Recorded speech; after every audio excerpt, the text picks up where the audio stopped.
রাজ্য এবং কেন্দ্রশাসিত অঞ্চল মিলিয়ে দেশের 244টি জেলায় সাধারণ মানুষকে নিয়ে মক ড্রিলের নির্দেশ দিয়েছে কেন্দ্র। সেই মতো বুধবার উত্তরে দার্জিলিং, কোচবিহার থেকে দক্ষিণে কলকাতা, দুই মেদিনীপুর, হাওড়া, হুগলি সহ 26 জায়গায় মক ড্রিল হবে।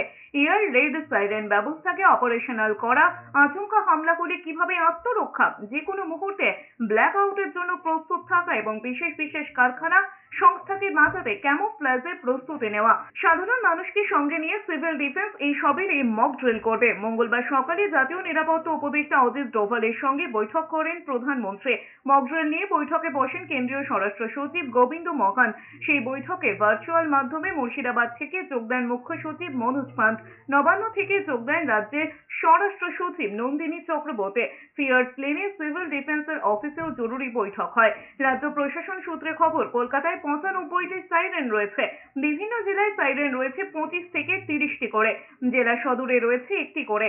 এই সাইরেনগুলো কি পর্যায়ে রয়েছে তা খতিয়ে দেখার কাজ শুরু হয়েছে, যা চলবে 7 দিন ধরে। রাজ্যের হাতে রয়েছে 62টি স্যাটেলাইট ফোন। তবে বুধবার সাধারণ মানুষকে মক ড্রিলে যুক্ত করা হবে না। এদিকে রাজ্য বিজেপি সভাপতি সুকান্ত মজুমদার জানিয়েছেন, বিজেপি কর্মীরা মক ড্রিলে অংশ নেবেন। তিনি বলেছেন, দেশের স্বার্থে সবাইকে কেন্দ্রের গাইডলাইন মেনে চলা উচিত। আমরাও ভারতীয় জনতা পার্টির তরফ থেকে আমাদের কর্মীদেরকে বলেছি যে এই মক ড্রিলে আমরা অংশগ্রহণ করব এবং আমার মনে হয় দেশের স্বার্থে আমাদের সকলকে, যে কেন্দ্রীয় সরকারের তরফ থেকে এই যে সার্কুলার দেওয়া হয়েছে তা ডিস্ট্রিক্ট অর্থাৎ জেলা প্রশাসন তারাও সেটাকে সামনের দিকে নিয়ে যাবে, জনগণের কাছে নিয়ে যাবে এবং যা যা নিয়ম কানুন আছে মক ড্রিলে সেগুলো পালন করা হবে।